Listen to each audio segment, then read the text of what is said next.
Well, thank you very much. And I would guess, first I would like to do a quick survey as here and ask a question as to, is there anybody here that does not know what the phase one is? Oh, okay, that's great. So, What is that? would anybody volunteer to tell me what they know, what is a phase one? It's a research of a history of a property, going back and looking through whatever records are available as far as the recorder's office and public internet sites as far as water contamination, what was on the site previously, and so forth. That's right. And what are the objectives? By the way, it's not an examination. I'm on a survey. What are the objectives? What are we trying to get? What we're trying to achieve by doing a phase one? If there's a potential for contamination, for need for further investigation. Right. Thank you. That's right. And the reason I ask is because there are quite prevalent misconceptions out there about what phase one is. Because the way I usually present it is I'm saying, well, my purpose of phase one is to tell you whether you have to worry or not, basically. And it's not more than that. And because quite a few times I get the question, okay, so if my property is contaminated, how much will it cost me to clean it up? And I'm saying that's equivalent to you're coming to the doctor and saying, I have a headache. What does it mean? You know, and so basically the basic concept of our phase one is to tell you if you have anything to worry about. If you have a headache, if you're going to buy a site, you want to know if it's going to involve any expenses before you buy it. Right, and correct. And so that's the basic purpose of the phase one. And once we raise certain concerns and we say, well, what do you know? 30 years ago, there used to be a dry cleanery, or there used to be, oh, I think I cannot eat it right now.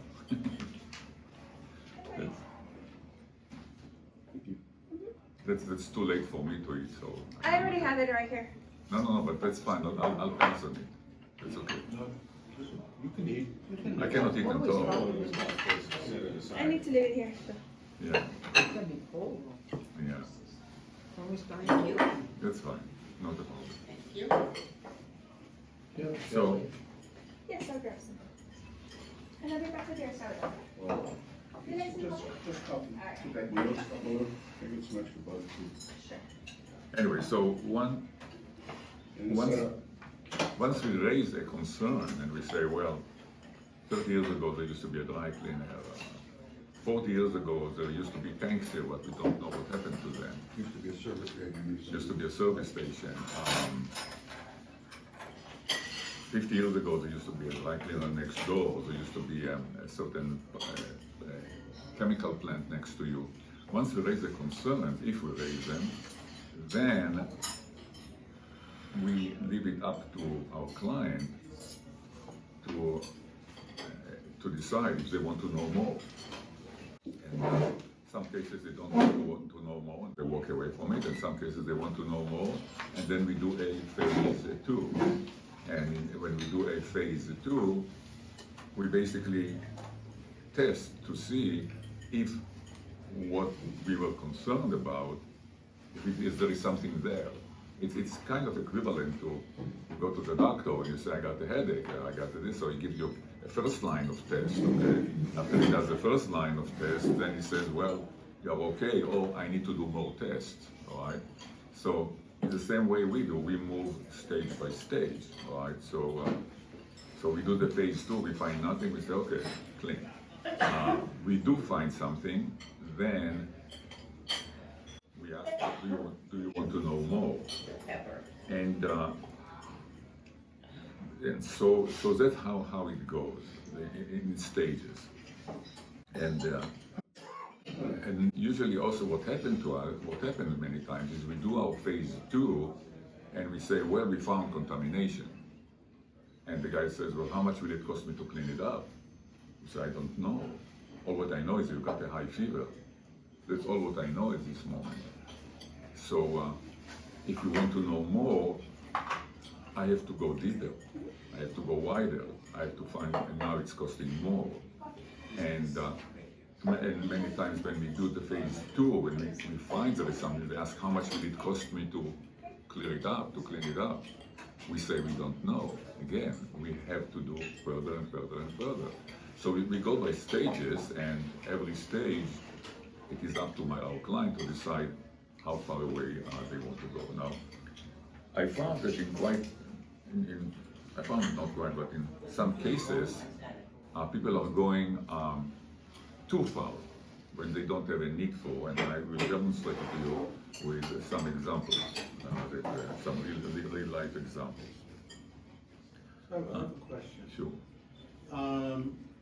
When California requires natural hazard disclosure reports. Requires? For property, natural hazard disclosure report for property sold, and one of the pieces you can add in that is an environmental screening.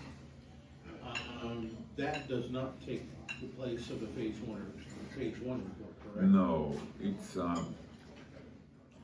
I still need to understand why is this requirement there, because it doesn't mean anything. But also, so far, I mean, they do this natural hazard disclosure, and then they do what we call a radius map. And a radius map is basically electronic research of databases. And they give them, say, okay, this database says that they'll have a reading here, or this database, but it doesn't mean anything.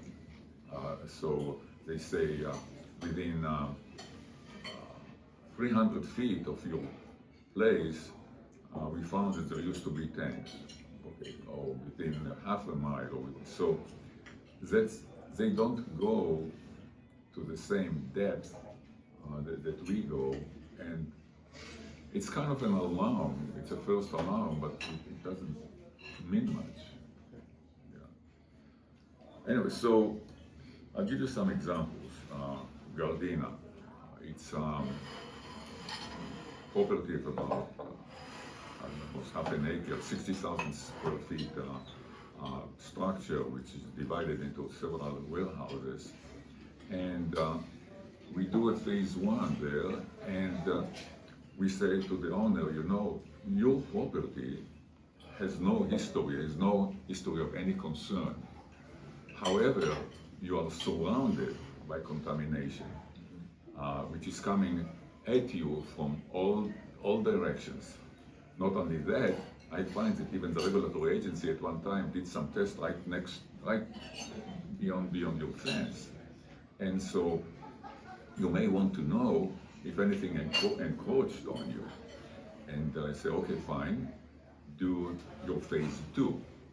So we go there and we poke our holes, we take soil vapor samples, and we come back and say, yep, it came on you. And I can tell you exactly where it came on you from that side. I can see in my map. It came from there, it encroaches on you from there, it's coming into you. I don't know who caused it, but you have it, and you have it in pretty significant levels. And it says, well, okay, what should I do? I says to him, look, it's coming at you. You never generated it. It's coming at you. And you cannot clean it up because it's like sitting down the mountain and the river is coming at you. You cannot stop the river. Okay, so go to the source. Yeah, the resource is outside of you and it keeps sending it to you. So, and even if you try to suck it out, you will just pull it in. Right. So you cannot do this. So it says, what do I do? I said, okay, fine. Let me test the indoor air in your building and see how well your occupants are protected. Because your responsibility as a landowner is, I guess, I'm not a lawyer, but just to make sure that your occupants are not inhaling toxic air. Right. So let me find that. And it says, and if you find that it is contaminated, what do I do next? It says there are ways to handle it. Okay, you can increase ventilation, you can coat the floor if it enters into the building, you can coat the floor with epoxy, there are ways. And if you want to go after the guys that generated it, good luck, hire an attorney and go after them. But that's beyond my field, right? So we do the indoor air, and I find everything is okay. Nothing enters into the building, so I give him the good news. So now he goes to sell the property, and here comes the prospective buyer, and they give my report to the consultant, and the consultant wants to drill more and go deeper and deeper and drill more and take more samples. And I says to him, there is no reason for it. Why? Why spend? And they want my client to spend the money for that. I said, I don't know, maybe they have some ulterior motives, but there is no reason to do it. I mean, what will they find? So they will go down, they will find more contamination, you will pay more, they will find more contamination, and what will you do with it? So, so far they haven't done it. The transaction didn't go through, and but that's okay. So here is one case where there is no reason to go deeper than that. The solution is just see what is if you add up the building. Does, will one of the environmental agencies, Toxics or Water Board, will they help you go back to the source of it and make them clean it up? Well, the environmental agencies have already been working on a major source in the area. Yeah. And it is a very well-known site. It's about a block away. But they are in a quandary because it's not the only site, and they don't know who else is there, okay? It's an investigation that has been going on now for probably at least 10 years, even more, and by the shape of it, by the way I look at the plume, I know that there are other people that generate it, but they don't know who they are. So at this moment, they haven't proceeded beyond that. They usually go after the deep pockets. Yeah, there is one deep pocket there, but there again, they do investigation and investigation and investigation, but they don't clean it up. So here's a good. When this particular example, is there, for what you tested, is there a way to determine the speed at which that plume, the underground plume is moving? No, we don't have a way to know that. All what we know is that it's coming at us, but we don't know at what rate it is moving, at what rate it is migrating. I've never seen a study that measured the rate of flow. No, I haven't seen. Okay. Yeah. So In the information you get from your drilling, can you determine what type of toxics it is, and then look back to see who might be sending off those types of toxics to go after that particular party?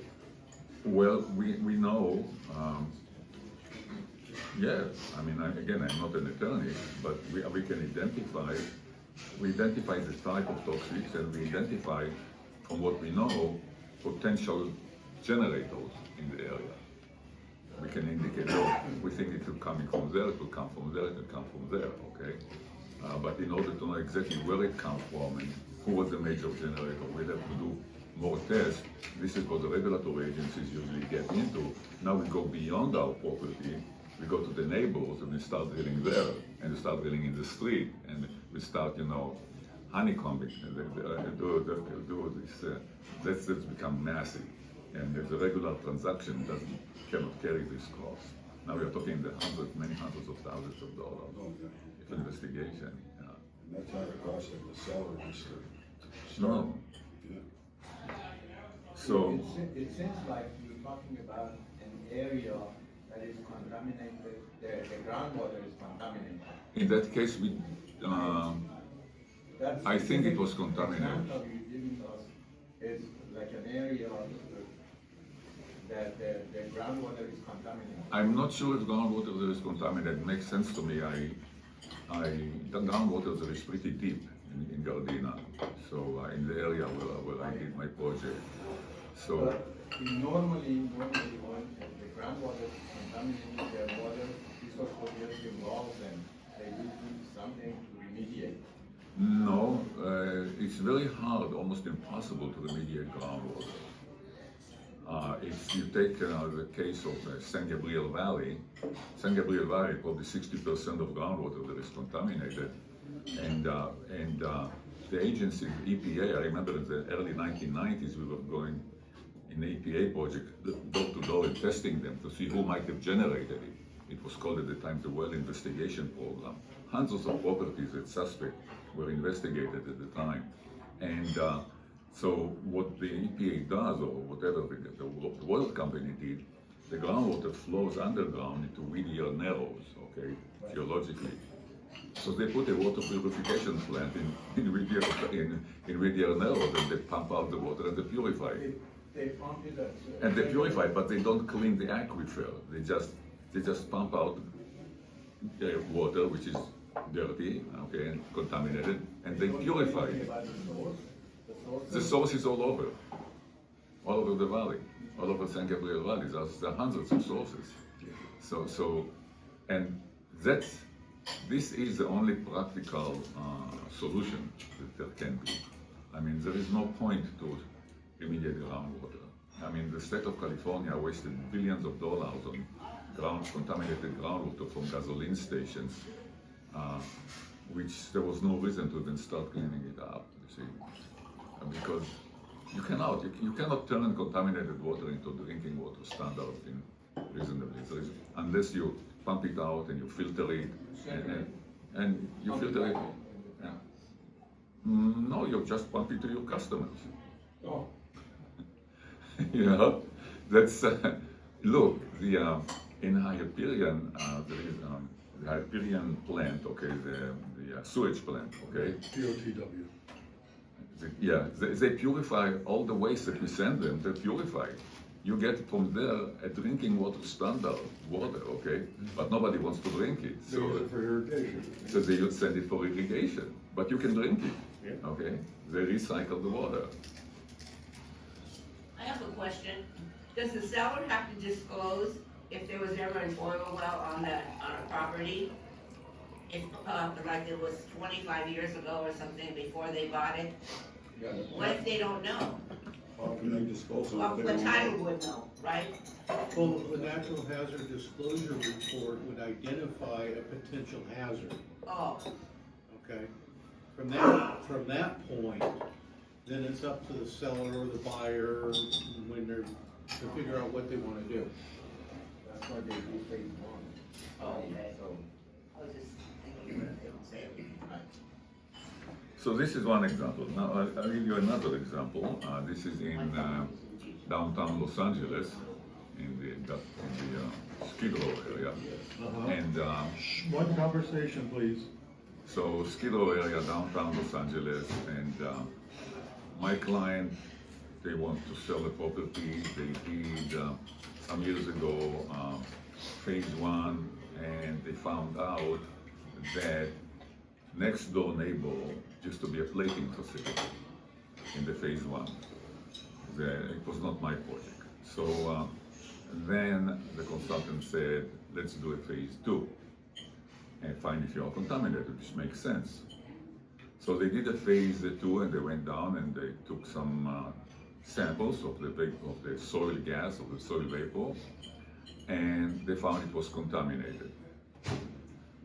They also took samples of the soil itself, and they found nothing, and this was really redundant because there is no point to take soil samples at all, and I can explain. Because the only reason you take soil sample if you know exactly where the source was. If you know there was a drum here or a tank, and it leaked and down, so you go and you drill there and see how deep it went, okay? But you could have, even in gasoline station, you can have a big tanks sitting here and leaking down, okay?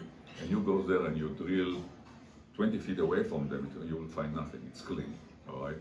I had a case when we removed some, like 4 huge tanks, okay? And before we removed them, we drilled around them a few feet away from the tank excavation. It was clean, all right? we removed the tanks under it, it was contaminated. There was a lake of gasoline under it. It didn't go to the side, it just goes straight down, all right? So there is no point to take soil samples when you don't know exactly where the source is.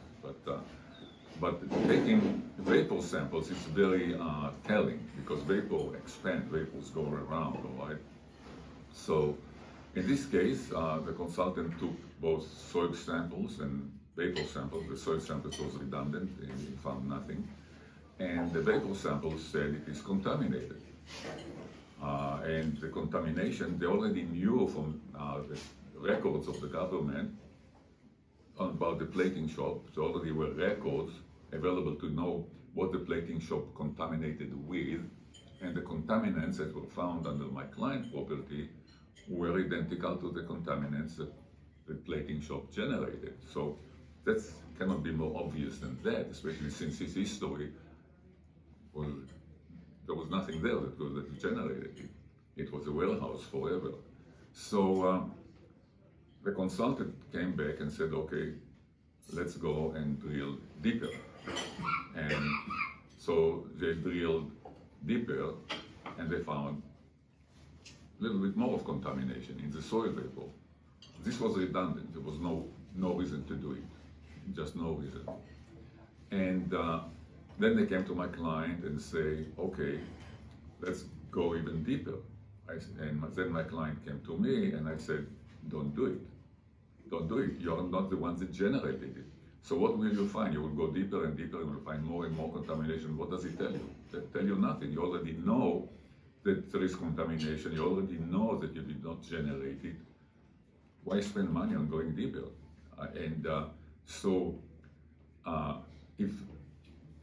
If what you need to do is just check the indoor air, all right, and see if it is contaminated. And if it is not contaminated, you are home free. I mean, so he came to me. We tested the indoor air; it's clean.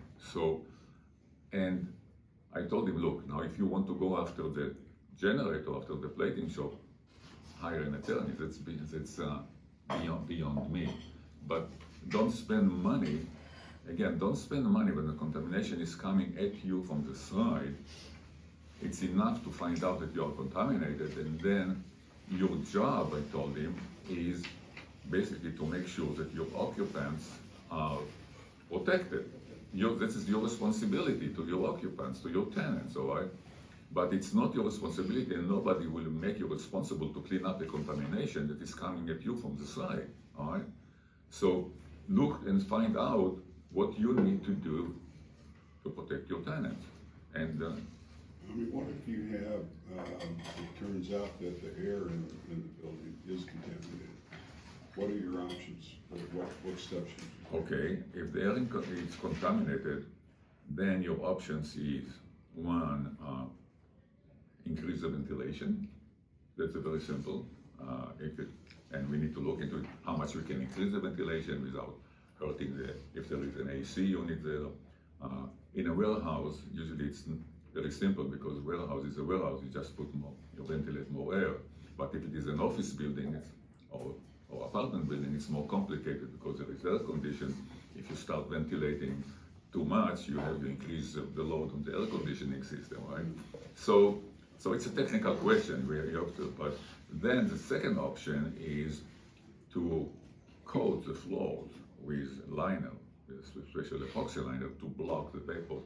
So you find out where the vapors are coming in, because if they come in, they come in for a certain breach in the pavement, for certain cracks, all right? So there are ways to find out where they come in, where they penetrate the building, and then you plug it there. And in the most expensive way to do it is, and this is the most expensive, is protect your building by putting a battery of suction wells around it, all right, and suck out the air before it comes into the building. But that's expensive, because now you have to put suction wells, you have to put a blower that sucks, and you have to operate it, and so that's the more expensive way to do it. The old environmental adage is one solution to pollution is dilution. That's right. So that's why increasing the airflow would be diluting whatever pollutant is there. Yeah. Well, you don't know how right you are, or maybe you already know, but this is a very good solution because many times in the past when we excavated contaminated soil in an area, and if you were to take it, you have a certain lump of contaminated soil. So you just, to take it as it is, it's kind of expensive, but since you excavate a lot more, you just mix it, and then you can take it to a regular landfill, all right? And that's legal. I'm not saying anything which is illegal. So. I had a couple of questions, not to go off on too much of a tangent, but I guess two different scenarios. One scenario, let's say the previous owner who contaminated the site was a relatively small entity or corporation, presumptively shut down for attempting to go after them legally. Would the current owner who needs to mitigate be able to go after the principals of the company that have now been shut down and go after their personal assets? Well, again, I'm not an attorney. Okay.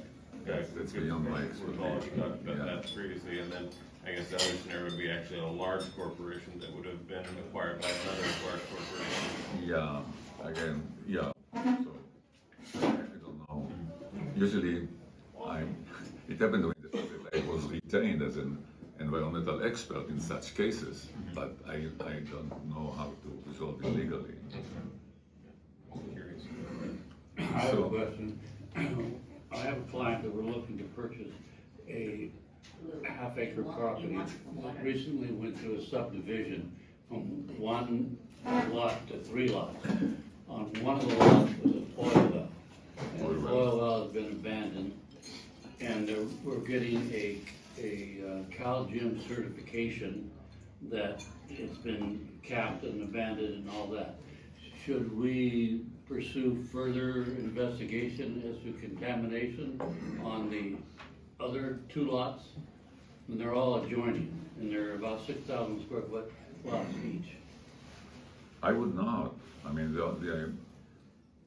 the only concerns that we have with oil wells, from environmental viewpoint, when they drilled the well in the past, they used, the machine used what's called the drilling mud, okay? And this is how they lubricate the drilling apparatus, okay? And the drilling mud, they had some compounds, it had some compounds in it that were toxic, like toxic Heavy metals. Heavy metals, right? And the old drillings, they took the drilling mud and sometimes just left it around, okay? So if I were to purchase a site like this, I would just do a quick test of the soil around it to see that they have not deposited drilling mud around it. But then again, it would be in the area which is close. It would be in the area I would investigate in an area that is close to the well, okay? But once you have CalGEM certification, it's all been done properly, is that the end of your worries? Well, the CalGEM certification is that the well has been abandoned correctly. That means the well is plugged, and there's the latest regulation because some of the old wells that were plugged were not plugged very well and they're leaking. So They tell me they fill the whole gap with cement or something. okay, yeah, that's a specialty which is beyond my expertise. I know contractors that specialize in sealing those wells and in doing it. Sometimes you need to do it again, but my expertise is the environmental contamination, whether the well contaminated the area around it. Now, oil well does not contaminate. Oil well is just they suck out the oil and they send it through a pipes to a certain tank which is in the area. So if there used to be a tank battery there, which probably not in this case, and the storage tanks, then they may have had some oil spilled around them, and maybe we will test for that. But the well itself, if it had operated, many wells never operated. Many wells were just drilled and then plugged. Okay, if the well operated, then the well used to have like what we call like a small vault around it that collect spillage of oil. So we need to look. I would look into the history of this specific well and see, has it ever been used? And if it ever been used, maybe there is a bolt around it. If there is a bolt around it, then you want to check to see there is no left bolt. But if Calgems, they give you the certification that it is okay, then it should be okay. This property is in the city of Placentia.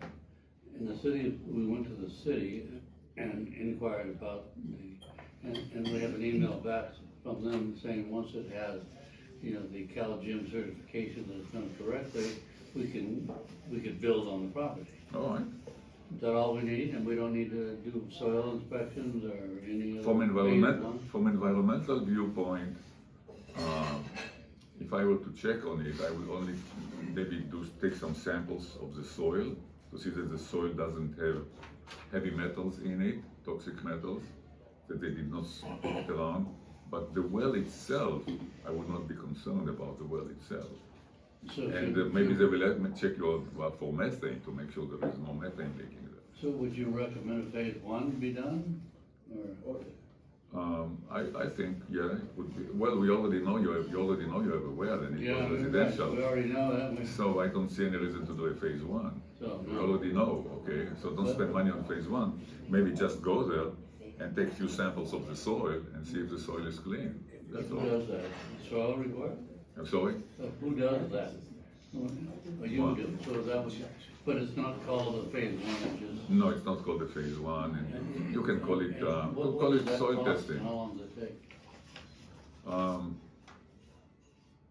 It would cost you in the range of maybe $2,000 plus minus. How long will it take? From the moment we test it and we send it to the lab, we get the results in 5 days. So So, A week. a the week. whole process, a couple of weeks. We did a project with oil wells in Placentia, actually. I can talk to you about it after the meeting. And we are currently doing another project in Yorba Linda, in Lakeview, but it's a much bigger project with some oil wells on top. And I'll tell you one more thing. If you intend to redevelop the place, if the place is not already developed, okay? If you intend to redevelop it, in the process of redevelopment or development, you will excavate. There's homes all around it. Yeah. A tract was built like 15 years ago, and they have this half-acre parcel that was fenced off, and they had the one derrick there. It's got an 8-foot fence around it.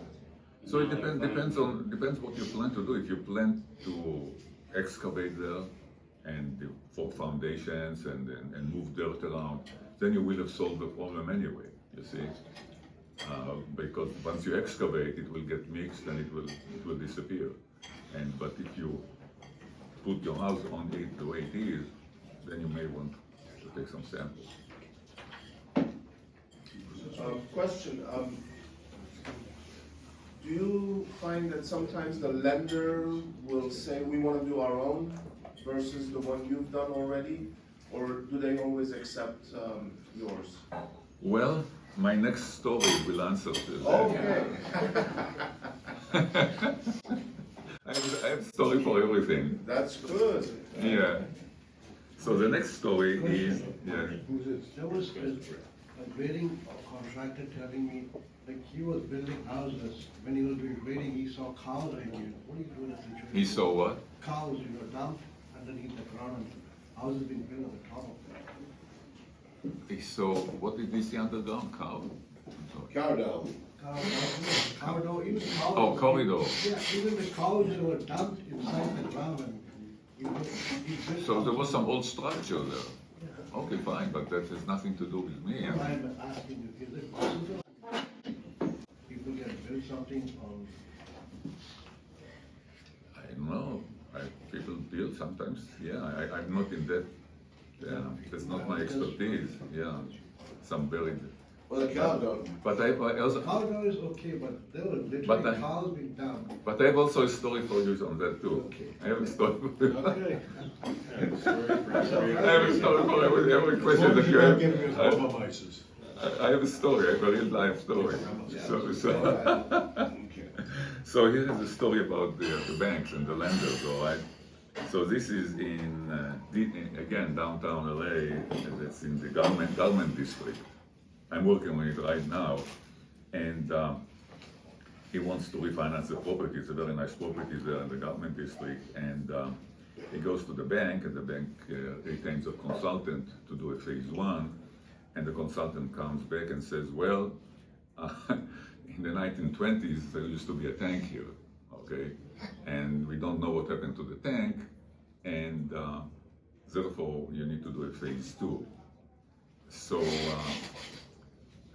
And they were hired by the bank, and the bank comes to him and say, okay, do a phase two, and then the consultant says, well, a phase two, we want to go around and drill holes down to 20 feet and take soil samples and take also soil vapor samples. And so he comes to me and I say to him, no, don't do it. Because first of all, why take soil samples? Nobody knows where the tank used to be. And, Can't they use ground penetrating radar to see if there is a tank there? they could not because the property is developed, and they rebuilt it in 1999. They rebuilt the whole place. They tore down everything that was there, and they built the whole place again. And so, and it is. It's all concrete. It's all concrete. It's all structures, you know, rooms, etc. It's so shops there. You cannot do that. So there used to be a tank, okay, and it's a pretty large size house. It's probably at least maybe 15,000 square feet or so. So I says to him, look, you don't know where the tank used to be, so why drill and take soil samples? As I told you before, it was a 500-gallon small tank in the 1920s. I know those kind of tanks. I pulled them out. Some people that had money in the 1920s, they had cars, and they used to have their own garage. Okay, so they used to have a small tank, and the tank had the hand pumps, because they would suck out the gasoline with the hand pump. Okay, and to feed their little cars, and those tanks don't leak. I mean, and I removed the tank like this just a couple of months ago in Los Feliz area, on top of the mountain there. They don't leak. They sit there, and you pump it with a hand pump. And the only reason tanks leak, okay, well, I don't want to. It's complicated, but this is not a leaking tank. And secondly, you don't know where it is. So why would you drill and take samples when you don't know where the tank used to be? Yes, you may want to take soil vapor samples in the worst case, but so he goes back to the bank, and he says to the bank, look, why do I need to do this big investigation? And I can do a little investigation, just take the soil vapor samples. And the bank says, okay, do what you want, you know, because the bank, they don't understand. Okay, so the bank had I find that the bank officers, okay, and they don't understand, and I don't expect them to understand what we do. So they retain a consultant. So then the consultant says to them to do one thing, but they don't understand why. So they have no opinion on it. So anyway, so now they retained me, and I'm going to next week, and I'll take some soil vapor samples because the bank wants it. I don't think that, and I know it will come clean. All right, I already know, but the bank demands it, so we do it. That's it. But we find it again and again that the bankers don't have an opinion. They operate based on a certain procedures, and the procedures are do a phase one, and if the phase one is a concern, do a phase two, and then if you do a phase two and you find a concern, what do you do next? The bank don't have this kind of expertise. So they depend on the consultant. And in this case, they said, well, okay, we don't have an opinion. You have another consultant, he has a different opinion, that's fine, go with that. So instead of spending $20,000, he's going to spend $8,000, and we'll do what we can. So, what's the only reason tanks leak? I'm sorry? What's the only reason that tanks Usually leak? It's the soil. There are several reasons why tank leaks. The old tanks used to be steel, single wall steel, all right? And some of the tanks sat in a ground that was wet. And if you sit in ground which is wet, the tank is likely to corrode. So that's one reason for a tank to leak. And so that's one reason. Another reason is back around 1950s or so, the system of refueling before up till the 1950s, you had tanks and you had those pumps and you go with you pump and the suction pumps, okay, either by hand or you have a pump sitting in there. They call them pumps, the dispensers, and the pumps were sucking from the tanks and dispensing it. All right? So these kind of systems leaked only if the tanks were corroding in the ground, but there was the suction system and the refueling was all on suction. This was not very seldom would it create any problem. But in the 1950s, they changed to tanks which were mounted inside the tanks. Turbines. The turbines. These are pressure tanks, the pumps.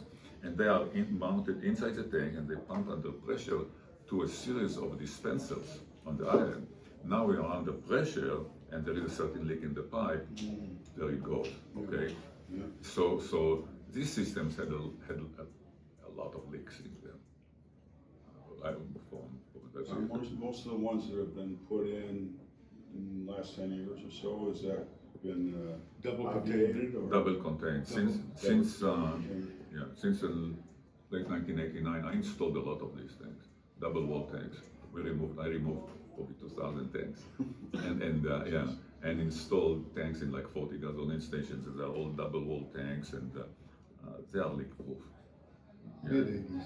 What? From Mid-80s. late 80s, I would say. Yeah. Mid-80s the law came, Yeah. but they started Double with late. containment tanks, double containment piping, Yeah. and they had to have pressure measurements that measured if there's a loss in pressure. They And knew we that there was a leak. monitor the interstitial space between the two envelopes. We monitor it to see if there is any leak. These systems are almost foolproof. Yeah. And also in the past, they used to stick the tanks, sometimes with a steel stick to measure them. And if the tank started to corrode, the stick would go right to the tank into the soil below it. I've seen that still going on today with those sticks. I had a case, A lot of the stations have the gauging systems, Yeah. so they can read the level of gas from inside the booth. Yeah, but in some of the smaller Yeah. towns and stuff. Yeah. I had a case in Gardena. Where we were retained to do a phase 2 because the consultant that did the phase 1 was concerned about the operation there that might have caused that they were doing some coating and they were concerned about that, some chemical spilling, so we were retained to do the phase 2. And as soon as I walked on the site to do the phase 2, I said, you guys have a tank here. And the phase 1 consultant missed it. They saw the cover, the little bolt, and they thought it belongs to the sewer system. I said, no, you have a tank because here is the vent pipe going next to it, you know. So you have a tank. I opened it. Here's the tank. Here's your fill pipe. Here's your vent pipe. Here's the tank. So we brought my guys to do the electronic survey and told them, okay, you've got a 4,000 gallon tank here, and this is the dimension. This is how it is. 4,000 gallon. It's filled with water up to the brim. So they retained us to remove it. So we are there, we are removing the tank, and I called my vacuum truck and he pumped out the water, 4,000 gallons, and early in the morning, and it goes to the recycler to dump it. At 2 p.m. in the afternoon, I get a call. It says the recycler doesn't want to accept the water. I says, why? He says, because the water is loaded with chromium. I said, oh my God. Chromium, hexavalent chromium is highly toxic. Okay, so anyway, so now we have 4,000 gallons of water with toxic chromium. Eventually, we negotiated, we took samples, we had to wait a day, and eventually we got rid of the water. So now we go to remove the tank. All right. So now we excavate, we open the top, and part of the process is after we expose the top, then we cut a big hole in it so we can wash the tank and clean the tank. And the guy said, Mr. Ami, take a look. I'm taking a look there. I see the sun is shining at me from the bottom of the tank. You know? and this is a tank that had 40,000 gallons, 4,000 gallons of water with hexavalent chromium in it, okay? And there is a hole in the tank, no right? I said, oh my God, you know, and you know, my heart got beating, but for my client, not for myself, you know, because if this had leaked and I see the hole, you know, this is a multi-million-dollar project to clean it up. It's not, no. And so we pulled the tank, and as it didn't come out, there were two holes I could stick my head into them. But fortunately enough, and it never happened to me before, the soil under the tank was clay soil, and it plugged the hole, all right? And we took samples, we went down. I said to my guy, when you take the samples, don't sample the soil right under the tank. Go down 5 feet, okay? Go down deep, okay? I don't want the soil right from under the tank. So we go down, we tested the soil 5 feet, it came clean. But had it been contaminated, it would have been a multi-million-dollar job. Yeah. So we have these cases. Wow. But I found that at a DWP site, chromium contamination, and of course there was, don't say anything. there was They one. made a movie like that, don't say a word. So there is just one case that I want to tell you about, one more, which is right now in Camarillo Airport, Camarillo Municipal Airport. I'm working on it right now, and my client is purchased the place and they want to redevelop a couple of hangars over there. And they said to me, they were concerned, it used to be a military airport, and they are concerned they have there some vault, underground vault there. They don't know what is there, they want to find if they have vault. And we do the phase 1 there, so we also do electronic survey. We did not find any vault in the electronic survey, but when I did the phase 1 right now, I came back to him, I said, look, my record shows there used to be tanks. Now aerial photography show area where there used to be maybe tanks here, but the records show more tanks than I see. So, and anyway, and then there is a landfill, abandoned landfill 6,000 feet away from your hangars, which they dumped toxic soil there, military. Where did this toxic soil came from? Nobody knows. So anyway, we are going to do a phase 2 there right now, make sure that his area, because I told him, look, even if it's contaminated, you did not generate it, you will not be responsible for it. The government is already investigating the landfill, and you will not be held responsible, if at all, the military. But since you are redeveloping it and you are going to excavate, you don't want, in the middle of the day, to face smelly soil or sticking soil, okay, in the middle of the construction, because if you hit contamination, then everything comes to a standstill. And we had it before, so you want to know before you start excavating. So we are going to do a phase 2 there and take some samples. But anyway, these are some of the, I have a lot more cases, but I can speak for hours, you know. So I have a question. Is most of the contamination issues, you're talking about solid contamination and vapor contamination. Is that from most of it from man-made manufacturing and operations? Yeah. Or is there natural occurring contaminants? I haven't found yet. No, all of this is man-made. Man-made. Yeah. I'm thinking, no. Is there, as far as you're aware, is there any pending legislation or future legislation that's gonna try to regulate this even further? Not under the current administration. No, I don't know any future legislation, and I think that over the years, the concerns will become less and less, because I think that my personal opinion and I'm an engineer, I'm not, I'm mechanical nuclear, I'm not chemist, okay? And I'm not a toxicologist, and I don't specialize in health, okay? That's not my expertise. So I cannot tell you what is hazardous to you or not. But my common sense is that they are making too much out of it. Okay? More than is justified. That's my common sense. And I know that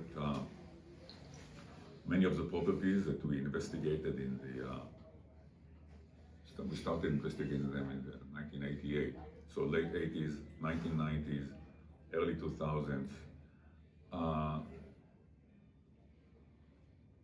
I think they make more out of it than that is justified, you know. And but that's my personal opinion.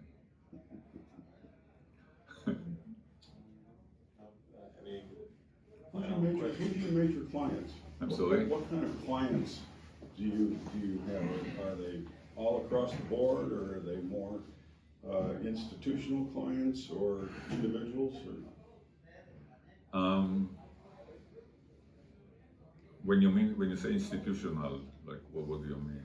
Owned by banks or insurance companies? No, I don't work with properties that are owned by banks, but I've worked with several banks where my clients wanted to get a loan and they go to the bank and then they retained me. But I've not been working on portfolios that belong to bank, and if this is the question, and no. So most of my clients are regular people, and they want to buy a property, and they, some of them. Regular people. I don't know, yeah. Any other questions? There was one question for you. There was this building in North Hollywood by Silmar. It used to be owned by the city, and it was smelling. It was not even 20 years old.